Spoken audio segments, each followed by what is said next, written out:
Hey guys, MeLikeBigBoom here, and welcome to Unturned 3.12.3. Now last week's update was primarily around weapons. We had some awesome new weapons added in last week's update, and today's update turns the tables to vehicles. We got quite a few awesome new vehicles to play around with, and in general I'm liking a lot of these updates because they're just adding things that we personally can mess around with and spawn and shoot or drive, and that's always super awesome. In a nutshell, today's update added gold skins for gold members of the Katana and Desert Falcon, added 4 new types of vehicles and 1 new weapon. Then we've also got some pretty major tweaks as well, so lots of new things added in this week's update, and I'm going to go over all of them in this video. To start off, I'm going to go over the new items that we can shoot, and also the pretty major tweaks regarding the guns in the game, and also the new gold skins. Now these are all in these pine crates right here. Starting off, we have the YURI. Now this is based off of the PP90M1.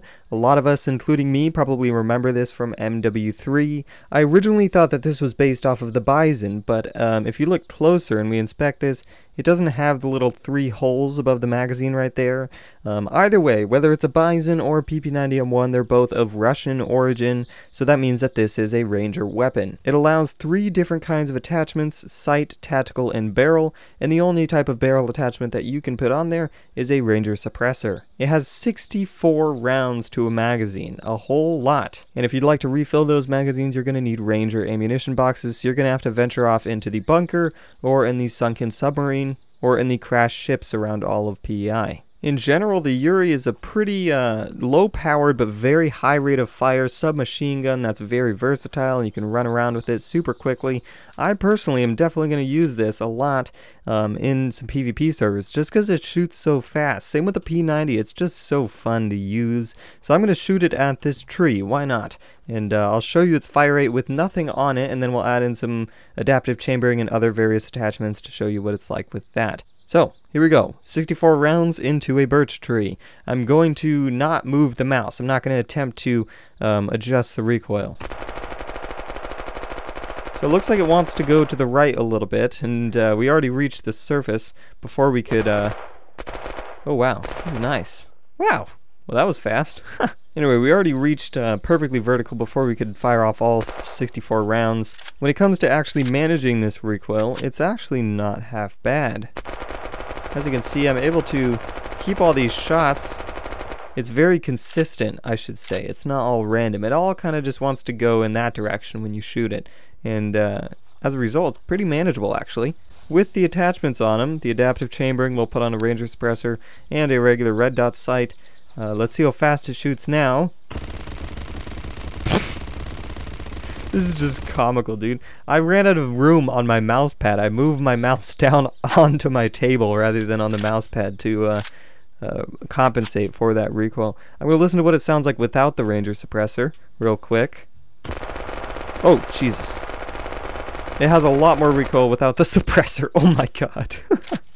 Anyway, that was the YURI. Moving on to the gold skins for the gold Desert Eagle and the gold Katana. Now these, when placed on the ground and you come across them normally, they just look like normal Desert Eagles and whatever katanas. They just look normal, but when you pick them up, they've got a little skin on them that makes them gold. As you can see here, we have the gold Desert Falcon and the gold Katana. The Katana says gold in Japanese on that side, and the Desert Falcon is just nice and plain and simple with just a gold skin. Very cool. They're all exactly the same. They don't affect anything in a positive or negative way. They just change the skin of them, and they are available for gold members. If you go into the inventory section of the main menu, or I guess in the appearance section of the main menu, you can choose to equip these gold skins, and they will automatically change what they look like when they're held by your character. It also looks like that for other characters too, so if you're walking around with a katana, they will see your gold katana. Anyway, those were the new gold skins. I'm going to cover over these major tweaks pretty quickly. Sabertooth range has now been increased to 250 meters alongside the Sniper Skya.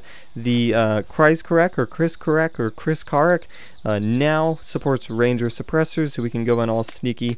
Very nice. And lastly, the Cobra recoil and damage was increased. Well, the recoil was increased and the damage was decreased, so it's not as crazy powerful as it was before. Wow, very difficult to It's all sporadic, the recoil. Anyway, this combined with adaptive chambering, I'm pretty sure it might be unusable. Woo! Woo! Calm down!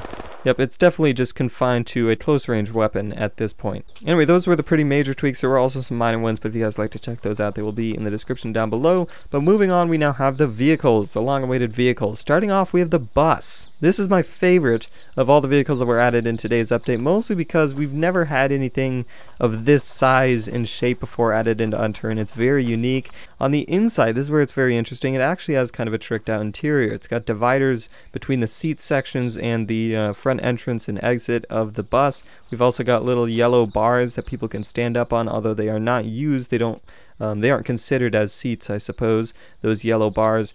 It does have 10 seats, so you can fit 10 people in this bus. So I'm definitely going to have to see what I can do to fit 10 people in this bus on a PvP server and shoot all throughout, or all out the windows. That would be very interesting. It does have a top speed of 52 kilometers an hour. I will show what that is in miles per hour on the screen right now.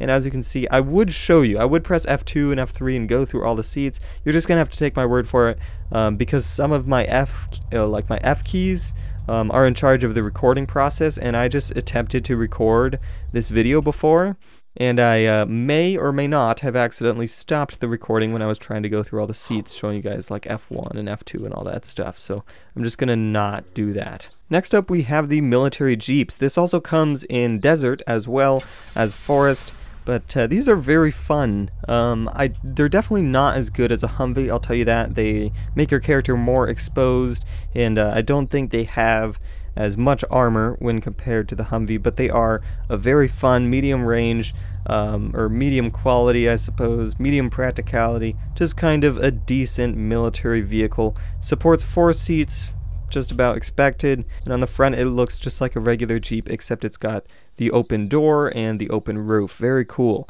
These also spawn in military bases around PEI, as well as this tractor, except the tractors spawn in farm locations, of course. But in general, most of these vehicles that were added, like the bus and these bad boys over there, only spawn in the upcoming USA map, so you won't be able to find these naturally around PEI. Now this tractor is kind of interesting. It's like another one of these things that we've never really seen before or had in Unturned, this kind of shape of a vehicle. Very large wheels, very, it's a tractor, I suppose. Got a front bumper, rear lights, and front lights. It's got 2 little exhaust pipes on the top and ladders on each side, which unfortunately do not function. You can't climb up them as you would on a normal... Oh my god. Oops. Oh. So, is this... Wait a second.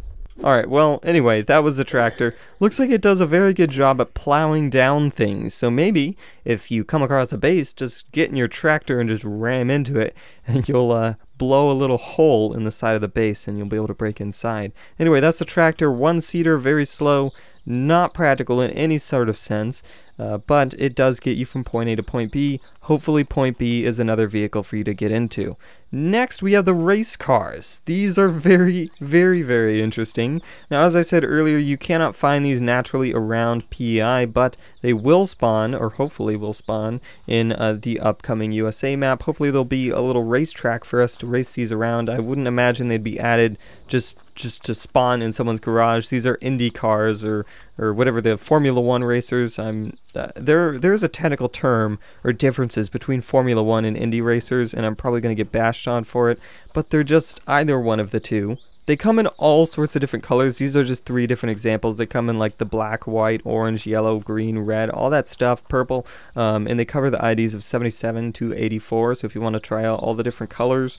In general, they are obviously super fast. They're a 1-seater, very fast fuel consumption, and they get you from point A to point B very quickly, but make sure that you don't come across any sort of bandits or obstacles in the way, because it will catch on fire very fast, aka it's not very armored. So anyway, these are the race cars. Very interesting. They do look a little funny in that they're kind of the size of the bus.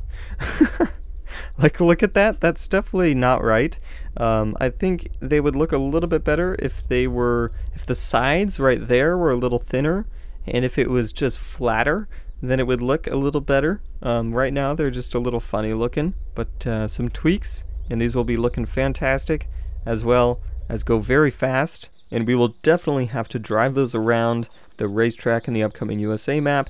Those were all of the additions that we can actually mess around with in this week's update. Also on the screen right now, I'm going to go do a little panning shot of all the new objects that we can add into our own maps.